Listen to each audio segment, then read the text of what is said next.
সকালে ঘুম থেকে উঠে শাশুড়ি আমার জন্য নাস্তা রেডি করে দিচ্ছি। হ্যালো ভিউয়ার্স, আসসালামু আলাইকুম। আপনারা সবাই কেমন আছেন? এরপর দ্বিতীয় পর্ব হচ্ছে রেডিমেড খিচুড়ি রান্না। আজকেও কতগুলো থালা বাসন বের করে ধুয়ে তো হচ্ছে রোদে দিয়েছি, এগুলো তোলা ছিল। আর আজকে হচ্ছে কাপড়ও কাচা হচ্ছে, অনেক কাপড় পরিষ্কার করা হয়েছে, এখনও অনেকগুলো হচ্ছে এই তো বাকি আছে। ঈদের আগে হচ্ছে যেরকম পলিথিন দেওয়া ছিল, আর হচ্ছে এই যে পরের লুকটাই ভালো লাগতেছে পলিথিন ঘুরে ফেলার পর। পুরাতনগুলোই হচ্ছে এভাবে এখন মেরামত করে আমরা লাগাচ্ছি আপাতত। চাপাটা চানাচুর 3 কেজি, লবণ 2.5 কেজি। এবারে মাসিক বাজার চাচা করে নিয়ে আসলো, যেহেতু আপনাদের ভাই সময় পাচ্ছে না, চাচাকে লিখে দিয়েছিলাম, টাকা দিয়েছিলাম। তারপরে আমার ডালা নিয়ে আসছে আজকে, দিতে হচ্ছে।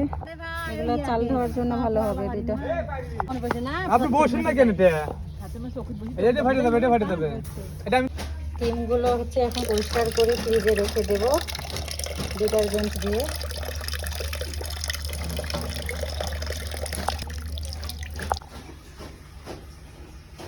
সবগুলো পরিষ্কার করা শেষ।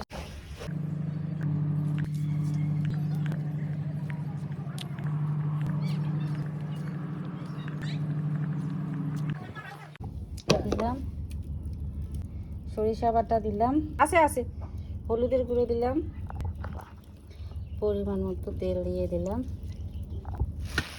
মানে হাতে ভালোভাবে মাখিয়ে নিয়ে এরপরে হচ্ছে মাছগুলো দিয়ে দেব।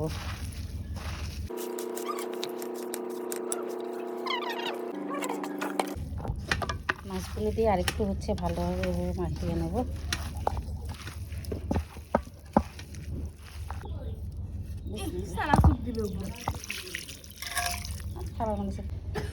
ঢাকনা দিয়ে দিলাম। উঠোনের মধ্যে বসে আমার ছেলে ইফতারি মাখাচ্ছে।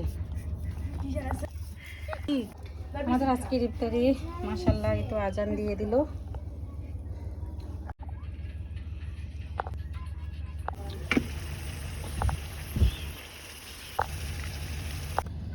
হয়ে গেছে।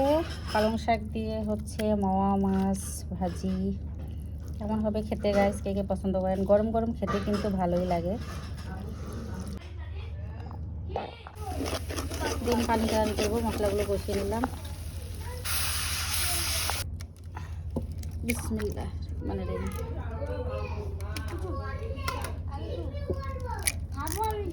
একটা হচ্ছে ডিমগুলো দিয়ে দিলাম।